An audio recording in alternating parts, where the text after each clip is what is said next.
ଯେତେ ସୁନା ରୂପା ଟଙ୍କା ପଇସା ଥିବ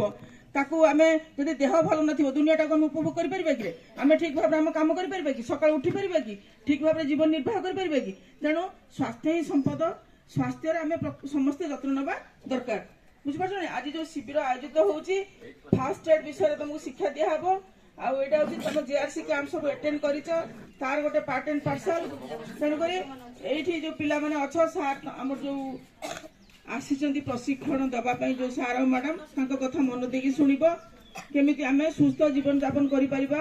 ଆଉ ସୁସ୍ୱାସ୍ଥ୍ୟର ଅଧିକାରୀ ହେଇପାରିବା ସେଥିପାଇଁ କଣ କରିବାକୁ ହବ ତାହା ସବୁ ତମେ ମନ ଦେଇ ଶୁଣିବ ବୋଲି ମୁଁ ଆଶା କରୁଛି ପିଲାମାନଙ୍କୁ ଖରାଟା ବଢିଯିବ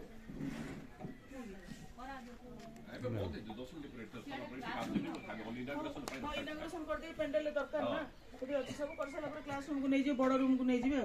ठीक अच्छे तुम अल्प समय कष्ट कर तुम सब आखिरी हाथ देच गाल हाथ देच जोटा मत भल लगुनि बुझिपार से मुझे कि ना ये इनागुरेसन है पेंडेलटा ना यार गोटे शोटा अलग तेणु इनागुरेसन हो सारा तुम मैंने रूम को जीव से सार मैडम जहाँ शिखेबे तुम शिख बुझिपार ना नहीं है तेणुक तुम भावनी जे आम सब भावती शुण सुना गोटे जिनस ताको आम गोटे दिटा भावती आउ सब होर्डिंग कर रखती सेमती टंका पैसा बचापी जी दरकार से हूँ आम जरूरी किंतु आम सुस्वास्थ्यर अधिकारी ना भल स्वास्थ्य खाली डाक्तरखाना दौड़े प्रकृत कौन आम जीवनटा कौन जापर कि तेणु सुस्वास्थ्यर केमती अधिकारी हाँ स्वास्थ्यटा केमती संपद ताको उपलब्धि कर आज जो प्रशिक्षण दिहब तक मन दे शुणी बोली आशा कर व्यस्तता भितर समय काटुची ये तो पलि आसी तुम स्कूल को ठीक अच्छे मुझे आसबि सार कौन कहे मैडम कौन कहे शुणु मुझे रही समस्त धन्यवाद रोच